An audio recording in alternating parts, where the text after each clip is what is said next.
Good morning. My name is Zeke Sabert. My pronouns are he, him, and I'm a grateful member of the Board of Trustees here at the Unitarian Universalist Church of Arlington. We are a community that upholds the sacredness of all people, all backgrounds, races, genders, sexual orientations, and disabilities and abilities, both seen and unseen. This week I got two announcements. Let me see if I can get them right. All right. First one, a reminder from the UU The Vote team. Our postcard campaign for the national midterm elections began last Sunday. Help remind voters to register and vote. Stop by the table in Fellowship Hall after service to pick up a postcard packet. Everything you need is included. Live your UU values with a simple act of democracy. And second, this year's service auction themed What's in Our Stars is the evening of Saturday, November 7th. Start thinking about what service you could donate.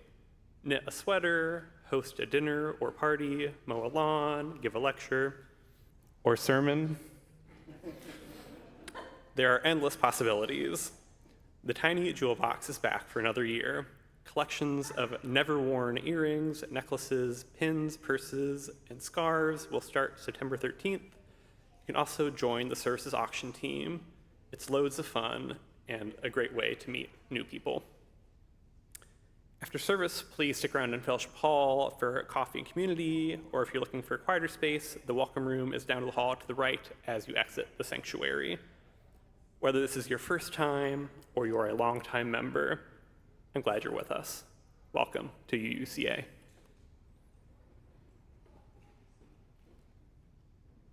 Zeke, thank you so much. It is great to have you up here doing the board welcome.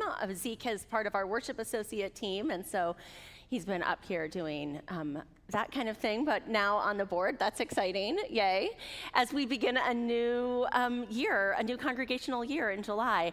And I am with you for the first time after a few weeks. I'm Reverend Amanda Apoppei. My pronouns are she, her. I serve as the, oh, that's okay. It was just a few weeks, you guys, it's fine. I serve as the senior minister here, and I'm honored and privileged to do so. And I have missed you all. I had a nice vacation in California. I moved my partner down from Western New York in with me, so that was exciting, and now retired. And I'm glad to be back with all of you. I am delighted because Rev CTC, I serve with Reverend Carol Thomas Sissel, our Minister of Social Justice and Community Development, and Rev CTC is now on her vacation and study leave. And so I'm delighted to share the chancel this morning with Tommy Lowe, one of our worship associates, as well as to welcome back Sophia Moriali, who was our music director for a number of years.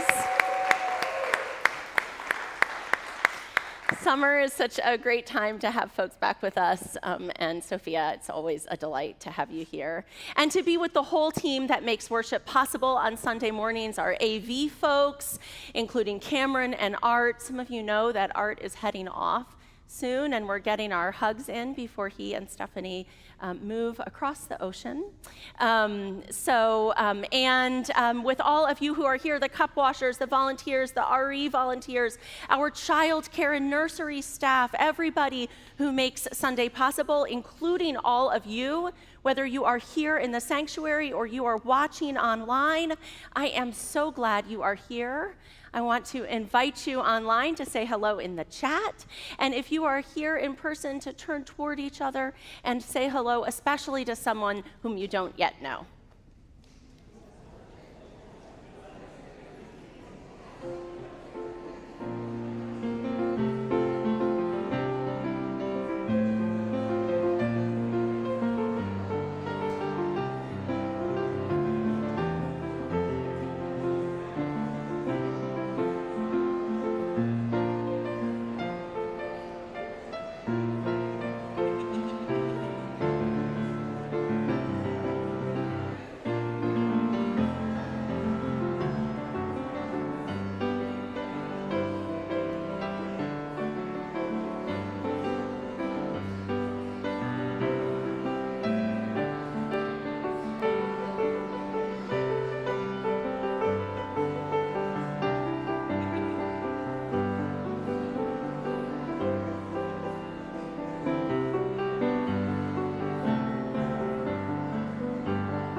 As I made the rounds just now in the sanctuary, I said hello to someone else who is heading off for other places. This is, where'd you go, Guthrie?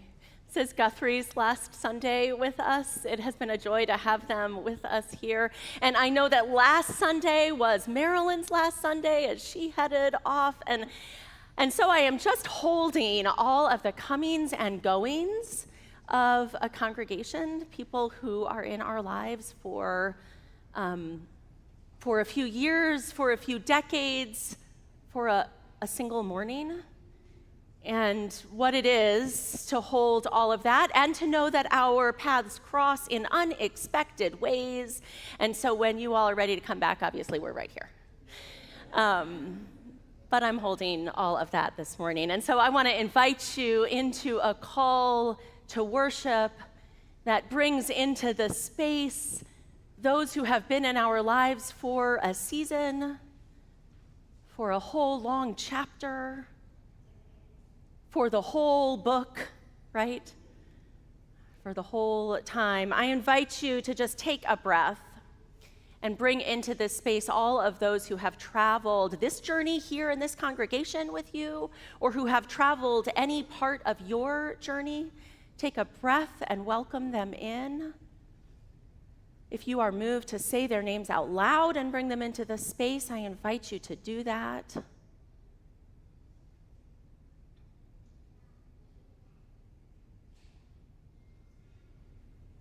Or we can hold them in our hearts. That's fine too. It's early in the service. We're getting warmed up. This morning, as we gather together, let us bring with us our ancestors, our spiritual ancestors and our literal ancestors. Let us bring with us our descendants, those we do not yet know, who will shape our lives and this community and the whole world.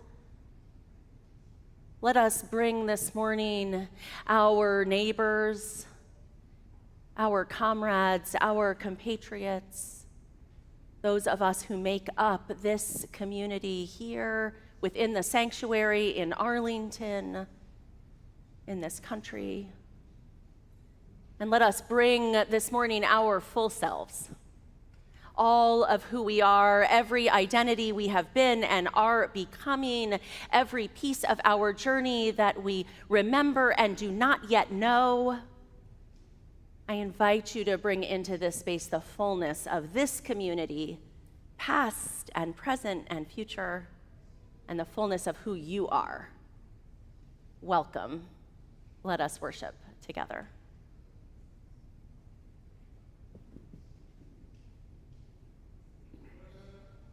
Morning.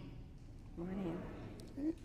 And special welcome to everybody who's holding a stuffed animal. It brings a big smile to my face to see you this morning. Each Sunday we light a candle that extends our compassion to those who are suffering around the world and right here in our own community as well.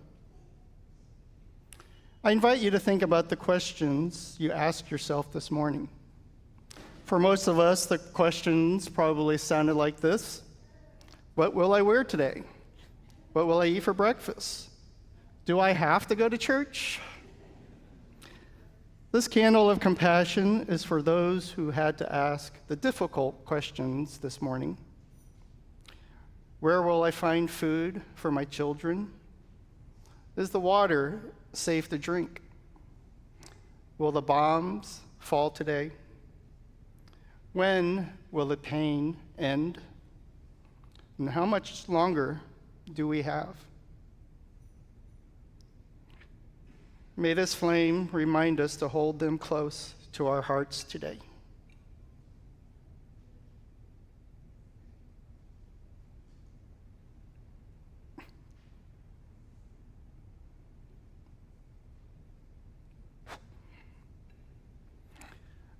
And now we light our chalice. The words are in your order of service. I'll read the first part, and then we'll read the second part together. We gather together as a community of memory and hope to celebrate life and its infinite possibilities for love. We light this chalice as a symbol of the light within every human heart. May our individual sparks meet and merge, bringing both light and warmth to the world. Before we sing our opening hymn, I want to note that this is a special Sunday in the sense that I don't yet know what I'll be preaching about because you are going to tell me. So this is one of our Ask Me Anything Sundays. I have received a few questions in advance, and one hopes that they're slightly more thought out in terms of answers, but don't hold your breath. But you have an opportunity right now. If you received an index card or if you'd like one from an usher, raise your hand. They'll bring one around so that you can write a question for me, and I'll collect those at the offering, speedily read through them, and make some stuff up in response. So please, I invite you to do so as we now join in singing our opening hymn. 1003 in the TO book. We're going to sing each line twice. So we'll sing all 4 lines, and then you individually will pick your own line, and we will continue singing. You will sing your own line. So I will step away from the microphone also, because no single line should be privileged. All should be equal.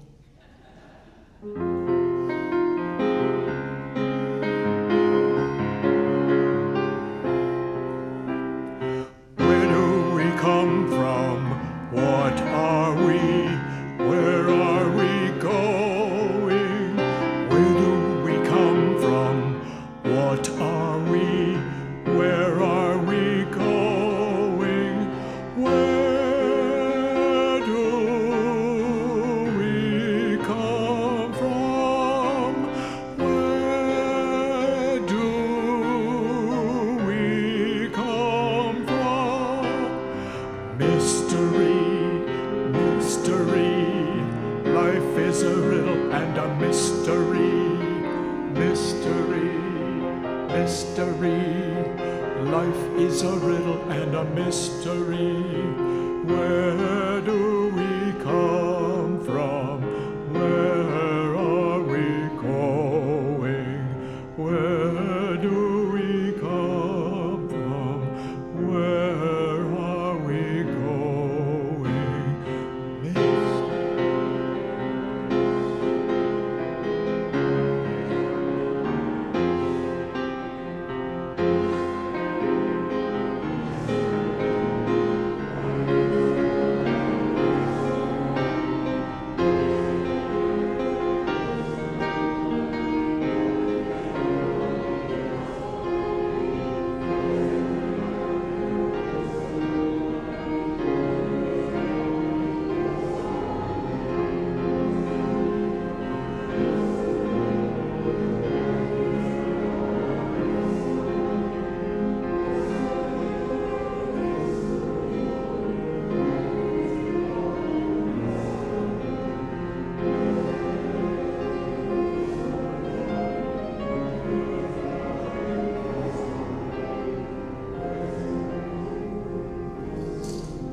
All right, now it's time for our wisdom lesson, and I would love to have some young ones come up here and join me telling this story.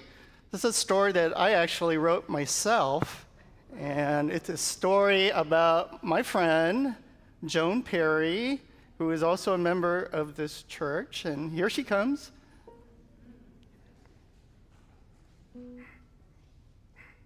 So this is a story that I called the gift of silly questions.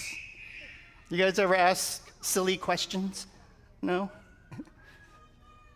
Well, the book is called The Gift of Silly Questions. Does this person look familiar? She's just sitting right there. So, this is Joan. This is a little while ago. But this is Joan. She is tall, and she loves her dog. She also has a gift that you cannot see. Anybody else have a dog? You have a dog? Yeah. A cat? Or any other kind of pet? Yeah. Still have? Good. You have one dog and two cats?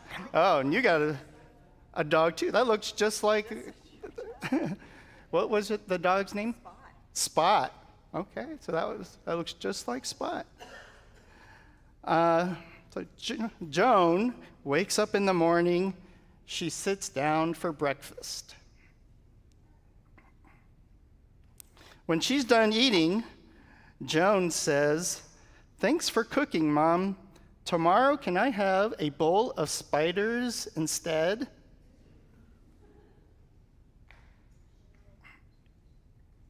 Her mom had been worried about work this morning, and Joan brought a smile to her face. Did you guys eat breakfast this morning? Yes, of course. Why wouldn't I? Yeah, you always eat breakfast? Joan is off to school with her backpack. She gets on the school bus. Anybody ride the school bus? Do you? Yeah. When they get to school, Joan says, "You're a great bus driver, Mr. Stevens. Next time, can we go to the ice cream store at the Monster Island instead?" Mr. Stevens was tired from a long morning of driving in the rain, and Joan brought sunshine to his day. Joan is at school.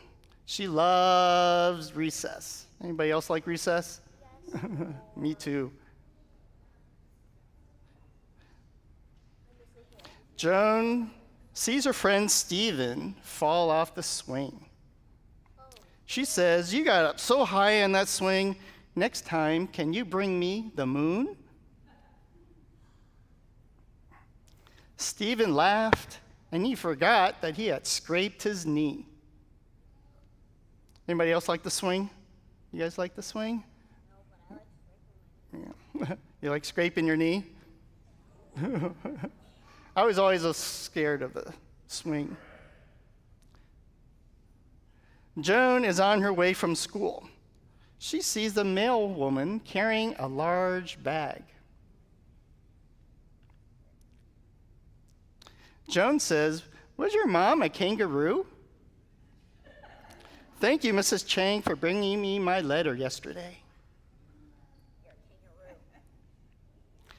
Mrs. Chang was feeling a little sick today, and Joan gave her some positive energy. Just before she gets home, Joan sees her neighbor Bob working out in the garden. Hi, I'm Bob.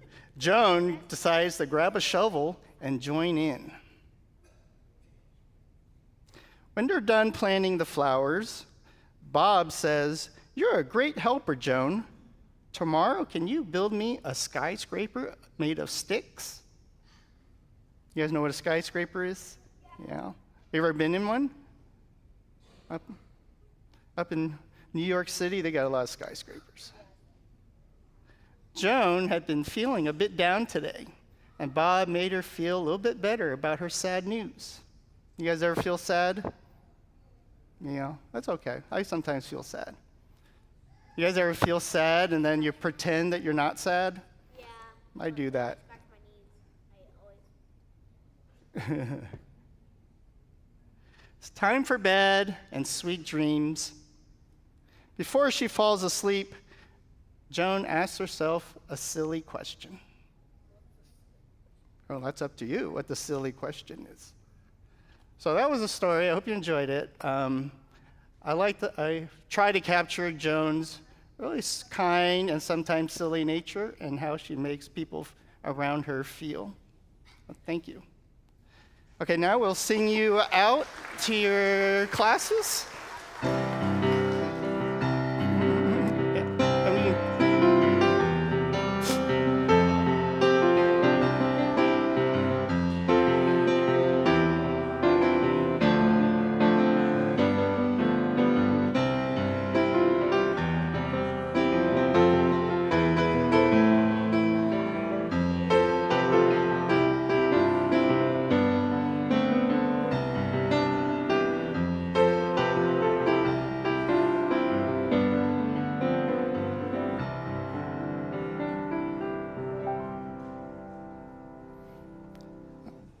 This month's Share the Plate recipient is Path Forward. Path Forward envisions a world where everyone enjoys stability, dignity, and freedom from homelessness. Today we have Scott Miller here from Path Forward. He will talk to us a little bit about Path Forward.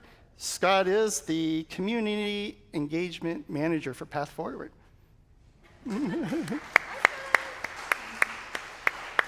Thank you, Tommy.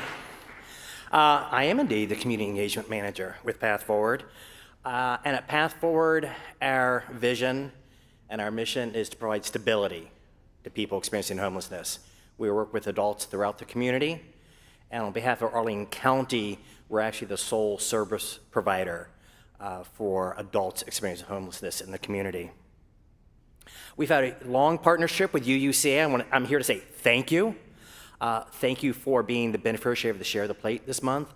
Thank you for being one of our longest standing partners, where in 1995, this church gave us our first office home at this location, and it allowed us really to continue what had been just like a grassroots outreach in the community. It really allowed us to start the foundation of building an organization that has really grown over the years.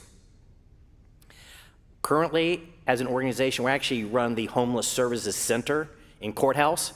We're actually UUCA serving dinner tonight. Actually, you'll be paired with our cook, Tony. We also, in addition to the Homeless Services Center, now run the Residential Program Center off Columbia Pike. It's down near, for example, like the Air Force Memorial across from the Sheridan. So that's another adult shelter in the community that also has medical and non-medical detox. Susan's Place off of Glebe Road. It's a men's adult permanent supportive housing program. Arlington Mill, we run all the permanent supportive housing programs at Arlington Mill, in the same building where, for example, like Phoenix Bikes is located down there, like the 4 Mile Run area.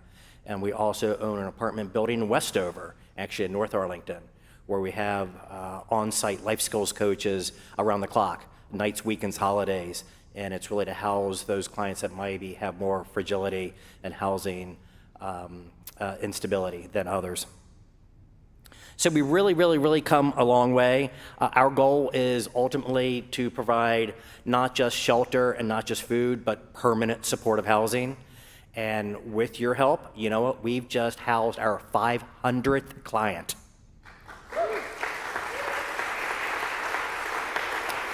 So those are 500, less adults that are on the streets in Roslyn and Virginia Square, Ballston and Clarendon. We're actually now at about 517 clients that we've housed. But we found that our clients, the really hard work for us really starts once someone gets housed, because we want to make sure that once you get housed, you stay housed. And we do that with permanent supportive housing. We found that clients on the streets had a lot of medical fragility.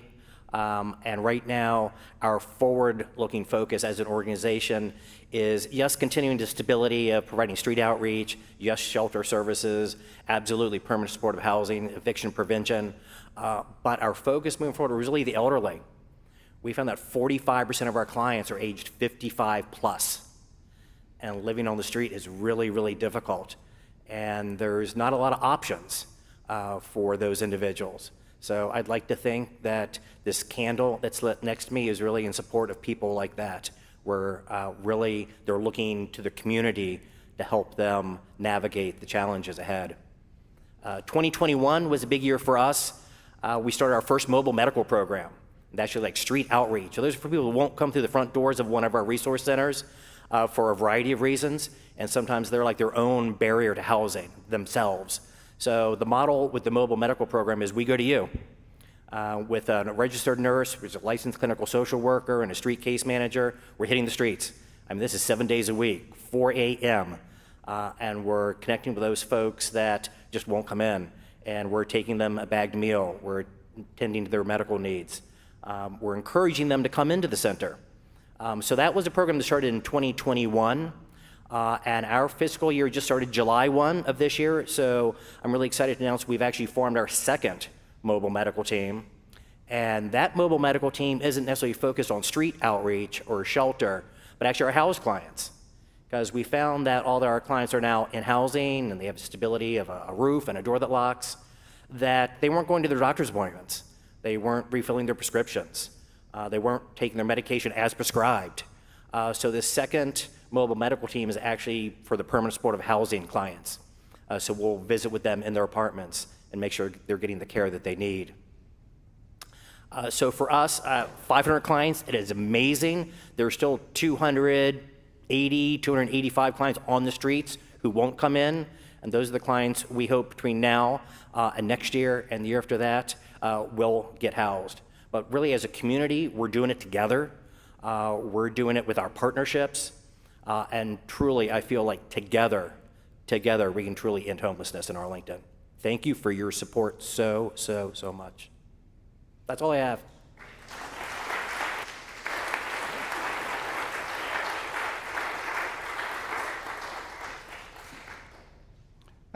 Thank you, Scott, for telling us all about the great work that Path Forward is doing. Today's offering, 70% of it will go directly to Path Forward and to support all that great work that Scott was just talking about. And the other 30% goes directly right back here at UUCA to support our community within these walls and beyond these walls as well. But please give generously. There are many ways to give, including cash and check in the plate, or you can visit uucava.org and click on Donate. And there's also more information in your order of service, including a QR code. Will the ushers please collect the offering? Thank you.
Thank you, Sophia. So lovely having you back today.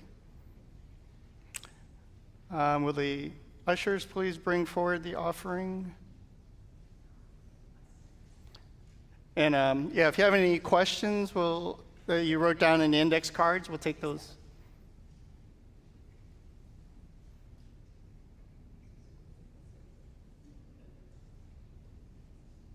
Wendy, just bring them up. I need the time.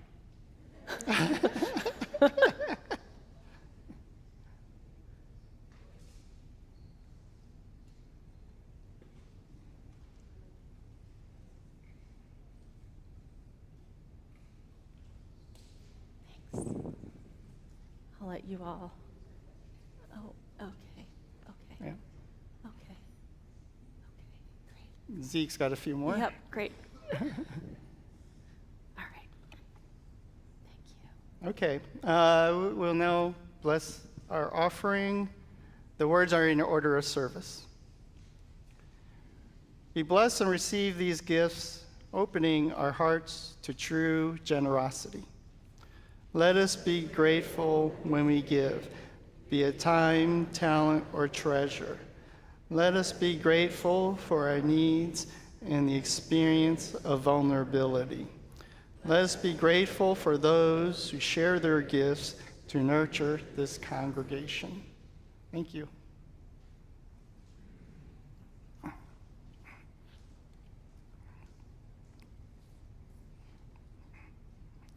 So this is a prayer that I wrote. It's about the questions that we ask ourselves, the questions that limit us, and the questions that can set us free. And now we invite you to close your eyes or cast a soft gaze. Allow yourself to settle into this beautiful space. Settle into this moment, the here and the now. When I was young, my universe was full of unlimited wonder. Driven by curiosity, I asked questions brimming with delight. Why? Why is the sky blue? Why does it rain? Why does Dad snore so loud? I was growing, thriving, exploring every corner. The sun rose every day. I rushed out to meet its warmth and embrace its potential. When I grew older, the words of others weighed me down. Doubt crept into my mind, darkness on the edges. The spring rains bring mud. What if I can't do it? The summer heat is suffocating. What if I'm not good enough? The fall signals death. What if I don't belong? The winter cold steals my warmth. What if I fail? The day ended before it even started. My gifts unused, my world clouded. But today, the sun rises again. I break free from the cage I've built. My questions unveil the horizon before me. I'm reaching out, expanding, helping others, bringing sweets to the world. The spring rains bring life. What seeds of kindness can I plant today? Not every seed will blossom, but it is more than enough. The summer sun brings energy. What if the smallest gifts can bring joy to those around me? I will fail, but I will also succeed. The fall brings many vibrant colors. Who can I connect with today? Who will be my red, my orange, my yellow? I'm not perfect, but the gift of being seen does not require pretty wrapping and bow. The winter brings comfort and coziness. Who needs my words and my smile today? I don't have much, but even the smallest flame shines brilliantly in the darkness. May our questions set us free and open new paths, paths lined with love, joy, kindness, paths leading to a world filled with color and hearts of many. May it be so.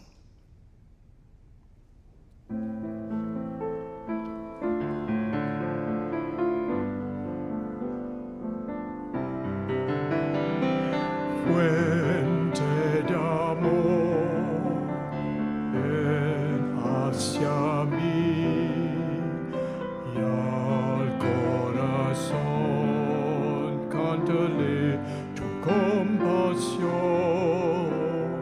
Sopla, vola sobre la mar, hasta moldear la justicia de la vida. Arraigame, libérame, fuente de amor, ven a mí, ven a mí. Spirit of life, come unto me. Sing in my heart all the stirrings of compassion. Oh, in the wind, rise in the sea, move in the hand, giving life the shape of justice. Roots hold me close, wings set me free. Spirit of life, come to me, come to me.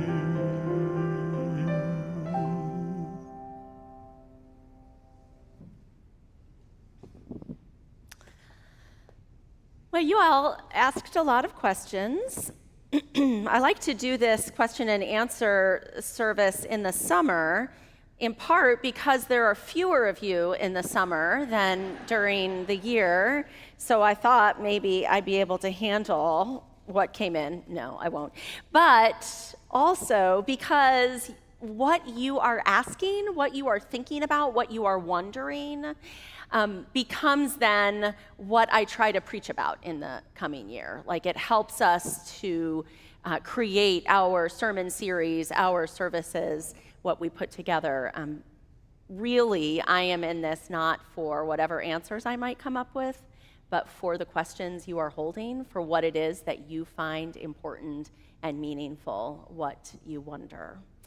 So I'm going to try to get through a few of those. I did have some questions I received in advance, and so I'm going to make sure to do those just to honor the advanced work there, and then we'll try to get through some of these. And then I may share with you some of the questions I don't get to. You can hold me accountable for looking at those in the coming year, and let me know if any of them pique your interest in particular. I want to start actually with one that is just sweet, and that allows me to do a little bit more introduction than I did in the welcome, which is, what is something that made you smile this morning? Isn't that nice? And it was not a silly question this morning, but it was getting to have tea with my sweetheart, who, as I mentioned, has now moved in. And I do want to, I'll just introduce you because you're here. Sherry Kwan is starting next week, will not be here visiting at UUCA much because they start next week as the interim senior minister at the Unitarian Church of Rockville, Maryland. And so they just get this one Sunday to visit here before their own gig beginning. They just finished a ministry as the senior minister at the Rochester, New York Unitarian Universalist congregation. So it was nice to have tea together this morning. And I'm delighted to introduce you all to Sherry. So, okay, let's see, that was cute. Okay, I'm going to try to get a few one that came in early that I have an actual literal answer for, unlike almost every other question, which was, what percentage of UUCA folks in this church identify as atheists? And luckily, Val, our now vice chair, was chair of the board last year, was here, and so I asked Val to just really quickly send me the statistics from the recent congregational survey. Thank you so much, Val. It's very helpful. And so I'd like to share with you that 47% of our congregation identifies with panentheism. See me if you don't know what that is. It's exciting. 37% identify with agnosticism. Here's the answer to that question. 29% with atheism, although that also included humanism. That's like 4 sermon series about the difference between atheism and humanism. We don't have time to go into it. So then we had 27% with Eastern contemplative religions, for instance, Buddhism, although that does seem like sort of a broad category, doesn't it? Maybe we'll fix that in the next survey. 25% with paganism or earth-centered traditions, 22% with Abrahamic religions, that would be Christianity, Judaism, and Islam, and then 15% with deism, which is like a really high category. It's us and some of the founding fathers. So there you go. I think the answer to that question is something like 30%. Or thereabouts, and make sure you take your congregational surveys when they come around. I had another question I can actually answer, which is, what is the difference between a covenant group and an affinity group? I love that question because it talks about some of the small group ministries that we have here at UUCA. So covenant groups, which have been existing at UUCA for many years, tend to be small groups that are closed. That is, you join at a given time, usually in the fall, watch out for signups coming, and you join at a given time and you stay with that group through the course of at least a year. Some of those groups end after a year and recreate themselves. Some of them continue, but those groups, you create sort of a single group, you commit to showing up with each other. And there are people from all different parts of the congregation engaging in big questions together, getting to know each other and engaging in big questions. Our affinity groups, which started just a couple of years ago, and I'm looking at Nicole Haley, our congregational engagement manager who manages those affinity groups. The affinity groups pull people together in different life stages or carrying different identities. So for instance, we have an LGBTQ affinity group, and we have a BIPOC affinity group, Black, Indigenous, People of Color. Yes, Emily, hi, helps run that. We have a Parents of Young Adults affinity group. We have a Parents of Tiny people affinity group, right? So we've got life stages and identities, and those are drop-in groups, which means you can come 1 month, and the next month you can't make it, and you can check it out and see if it's for you, and they meet throughout the year. So that's a quick description of some of our small group ministries. We have some new ones that I think are coming up this fall, so keep an eye out, listen for those announcements as we get even more ways to connect in small groups, to think about big questions in little settings. Sometimes we talk about that as ultimacy and intimacy in those groups. Big questions, a little group. I had a great question about what's the latest on the Unitarian Universalist Association. That's the national organization that we're part of.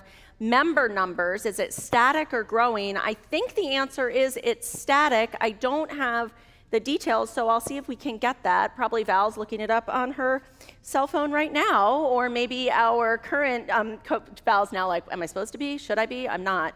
Or our current chairs. I want to give a shout out to Gail Crawford and Rachel Burnett, who are our current co-chairs of the board. I'm so excited and delighted to be working with them as well this coming year. Okay, then I had a series of questions that I want to just name these questions and hold them, and then I'm going to go to some of the ones I got in advance, because this to me is one of the set of questions that says, here's something we're holding that we need to explore together as a community. There's a question about how we help youth today believe in the future. There's a question about what brings you joy, which might be kind of like what made me smile this morning, but which I'm holding a little deeper. Like, how is it that we find joy right now? Maybe me personally, but you too. There's a question about how I hold worries and cope with them without letting fear drive me, without making life smaller. And then there's a question that might be a beginning of an answer to some of those, which names Unitarian Universalism as a faith without a creed, but with principles that are fundamental guidelines and which asks, how do we see those helping us to center ourselves meaningfully with love at the center of our lives?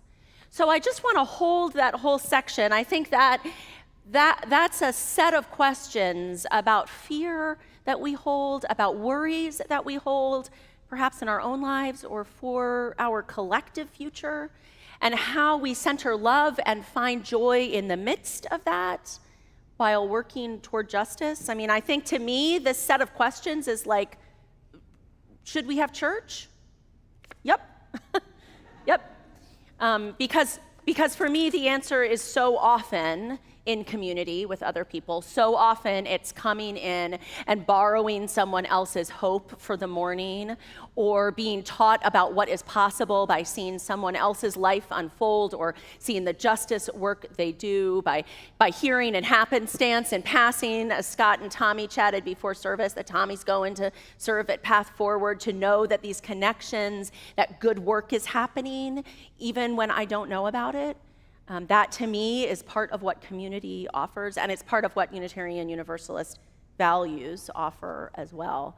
And I think that that's a big question a lot of us are holding right now. Nod if you hold that question sometimes, if you will. And so maybe that's one we'll explore together. I want to go back to some of the questions that I received in advance and talk about some of those. And there were two that I really loved, one about pronouns and one about the word queer. And I just want to offer my gratitude for open-hearted questions when we are engaging with language or concepts or ways of talking about identity that may feel new to us. That's going to happen to all of us. Language changes, how we talk about identity changes. The core experience of being human, core experiences of sexuality and gender, that's always been there, right? But some of how we describe it can change. And so I'm so appreciative when people bring questions and say, I don't really know what's going on here. Can you help me out? So the first question was about why on the chancel, and often in meetings or in other places, we introduce ourselves at the congregation with pronouns. Sometimes folks will have pronouns on their name tags, and I know when Tommy introduced himself as a worship associate, I think you introduced with pronouns, I introduced with pronouns. Why do we do that? So fundamentally, that's a practice of welcome. We don't always assume or guess people's pronouns correctly. Sometimes folks have pronouns that aren't what we would guess, or we just got it wrong that day. And so by inviting people to introduce themselves with their names and their pronouns, they give us more information about who they are and especially how we can refer to them, right? If you want to say, Tommy's prayer was really especially beautiful today. I loved how he wove that together. I know that I'm using the right pronoun for Tommy because he's shared that with me. So that we know if someone is using he or she or they, or if they prefer just their name and not pronouns. It's a practice of welcome. There's a bigger, a deeper question to engage in about pronouns that may be different than the pronouns we grew up with. That's true for some of us as language shifts and changes. There was a great sermon that Tyne Hudson did a couple of years ago, and I wish I had managed to grab the date, but if you want more information, Tyne in that sermon explored their own journey around gender and also how they work to get other people's pronouns right.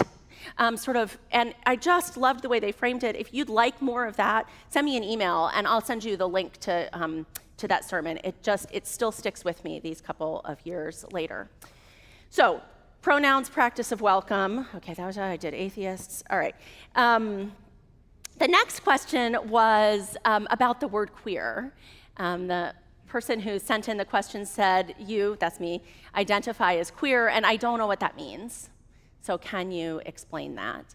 And again, I always appreciate an open-hearted question that invites us to learn more. So I think that I often hear from folks who are in a generation perhaps a little older than I, who had a core experience with the word queer as a slur, right? As a term that you don't use, that is offensive to use. And it is a word that has been largely reclaimed by LGBTQ folks, lesbian, gay, bisexual, transgender folks, ace folks, NB folks, and is used now as both a reclaimed word and as a solidarity term. And so one of the reasons that I identify as queer, one of the reasons that's the word I use for my identity, is that it puts me in solidarity with the LGBTQ community broadly. It also gives you some information about me without me needing to detail all of the specifics. It invites you into knowing a piece of me. Sometimes folks use queer as a stand-in, and they have other words that they might use to identify their sexuality, or they might use queer and also have other words that they use to identify their gender identity or expression. But I think largely it's used as a term of solidarity and engagement. There was a great article, there was a not great article, and then a lot of great responses to that article recently about queerness, being queer versus being gay. And so here is my plug for next week, when I'm actually going to preach about, I hope, queerness and disability justice, and as how they sort of weave together and are both hold an element of being fundamentally at odds with the world. Audre Lorde, a great writer, talks about being queer, and I'm not going to get the quote right, but I will next week, as not about who you sleep with, but about being sort of fundamentally at odds with the world, imagining a different possibility. And so I'm hoping to pull that together, that idea, with some of the work within disability justice and explore that together. So come next Sunday for a little bit more exploration of that. Okay, great. Whew. Atheists, pronouns, queer. It's a PSA for next Sunday. I want to share a couple of the questions that I'm not gonna, no. First, let me answer this other one that came in ahead of time, because I think it was, important and hard and powerful. So someone wrote in and identified themselves as sort of basically Christian, Protestant, Unitarian Universalist, right, part of this congregation.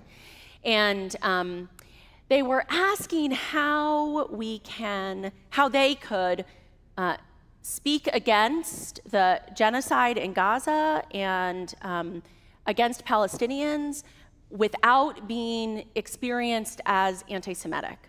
And they named, that obviously we can't control what other people say or think about us, but that it was important for them. I think a question under the question is, how can I do that without being anti-Semitic, right?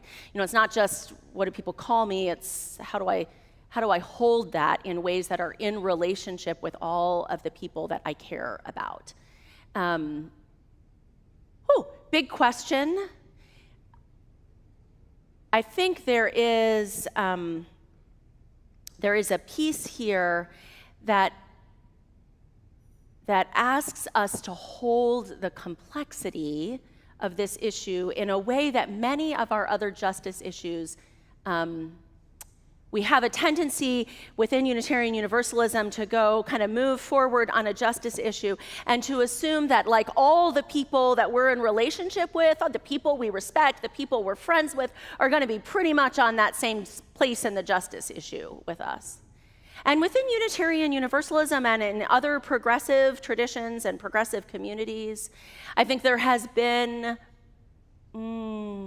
more complex conversations around how we talk about Israel and Palestine. There have been folks with pulling in their own histories. And so I understand the challenge of trying to hold that complexity while also naming what we see as true. Someone said to me that this is an issue where, sometimes on justice issues, I think about we have to follow our heart. And someone said this is a place where we have to follow our heartbreak and to hold the heartbreak of it.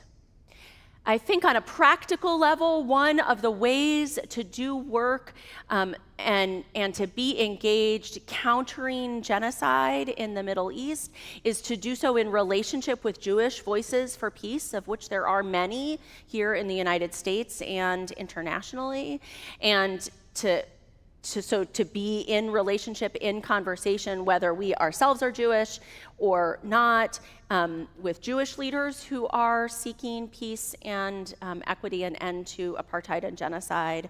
And I want to really commend the work here of Unitarian Universalists for Justice in the Middle East, which has a chapter here at this congregation, and which has held a number of conversations, has some programs coming up in the fall, inviting folks both into the complex conversations here to hold the stories, the histories, the complexity, the multi-generational trauma that we carry with us, right? All of those pieces, the interwoven complexity of colonialism in the Middle East, give space for that, as well as language and ways to think about this issue. So pro tip to check out the workshops and the trainings and the circle conversations that UUJME, UUs for Justice in the Middle East, holds here at this congregation and elsewhere. So I think that's where I sort of end up. Follow your heartbreak, hold the complexity, watch certainly for anti-Semitism that you hold within. I mean, we all hold biases within us that we may be unaware of, and then look for and listen to, in particular, Jewish voices as well as Muslim voices and Christian voices and humanist voices calling for peace. So that was a big one. I had some other big questions that came in for which I had 4 minutes of preparation. So I'm going to just share some of these because I want you to know what you're thinking about. And some of these we'll talk about throughout the course of the year. There was a question following up on a sermon I gave earlier this year on evil. And so this person would like me to offer the definition or definitions. That was nice that they put an S in parentheses. Maybe there's more than one of evil. And then had another question about sort of one of the growing movements in the United States that engages with concepts of evil, sort of living within the world, so which I don't actually know enough about to speak about. There was a great question that was just, how do we help children navigate grief? I want to share a little bit on that one because it's something very close to my heart. I think that congregations, community life, church life is one of the places where we have an opportunity to talk about death and dying, to talk about loss and grief in a way that we often don't in the larger society in the United States, particularly in kind of Western-dominated, white majority American society.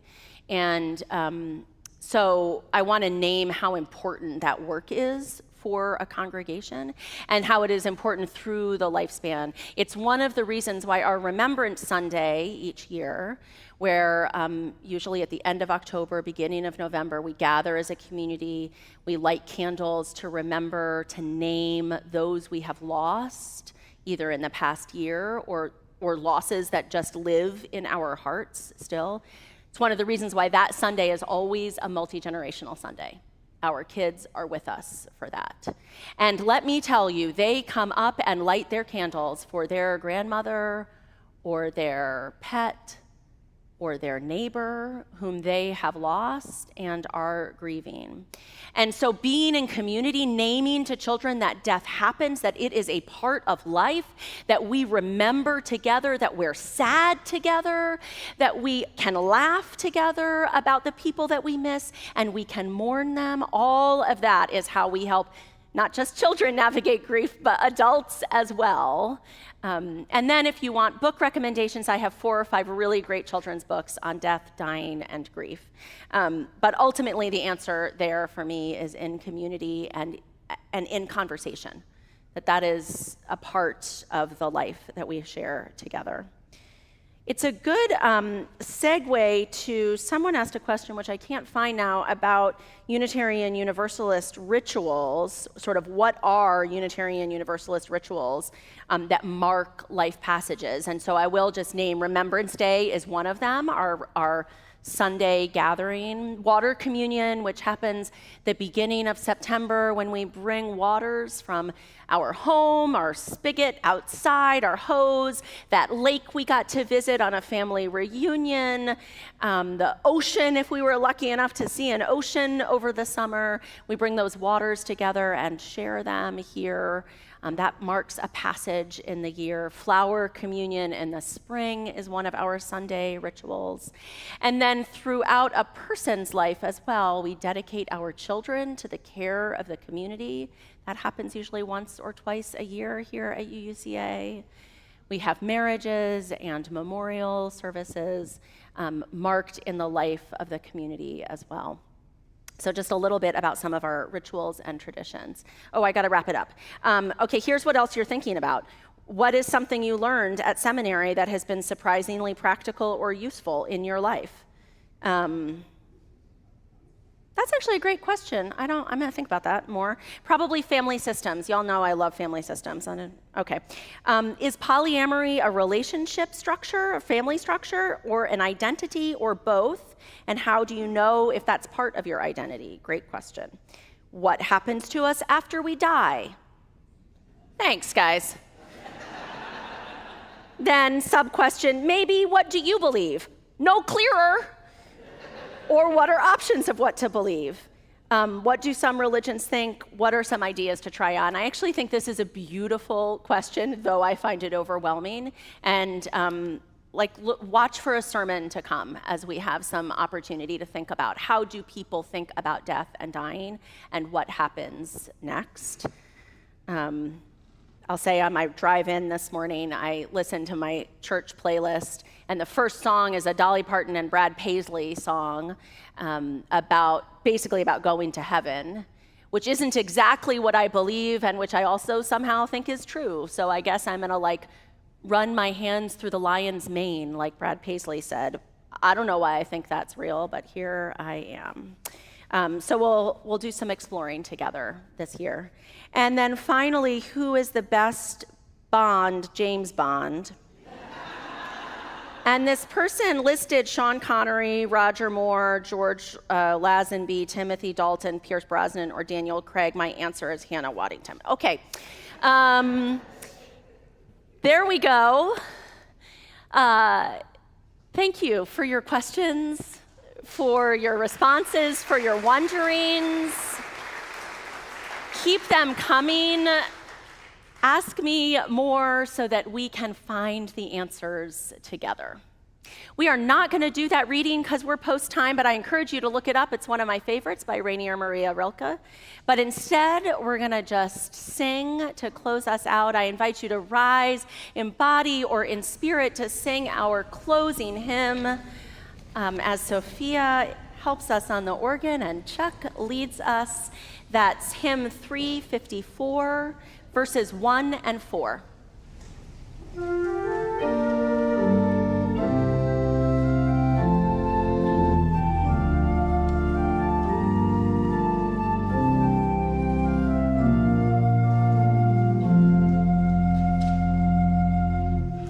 We laugh, we cry, we live, we die, we dance, we sing our song. We need to feel there's something here to which we can belong.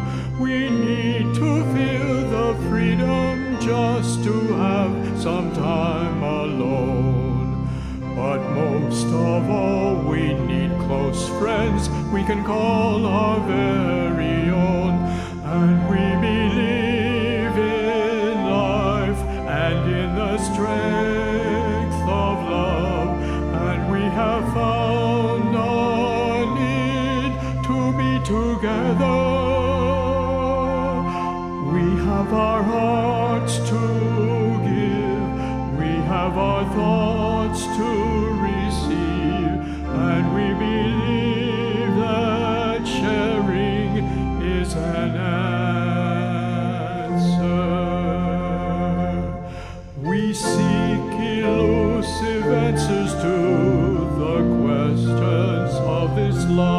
life. We seek to put an end to all the waste of human strife.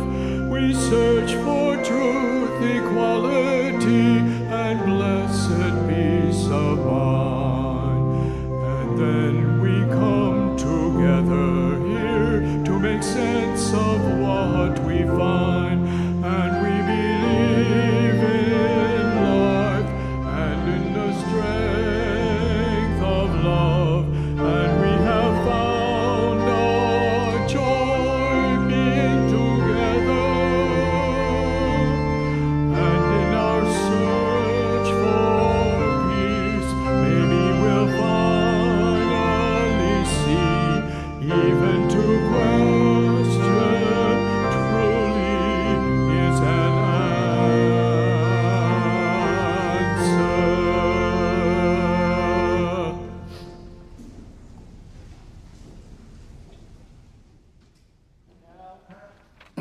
And now we extinguish our chalice to close out this service filled with curiosity and wonder and exploration.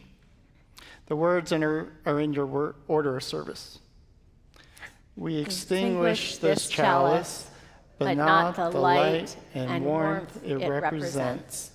These we carry with us, bringing our sparks of love to the world. Friends, may you keep on asking questions, whether they are silly or deep. May you know that often those are one and the same. And let's look for the answers together. Amen.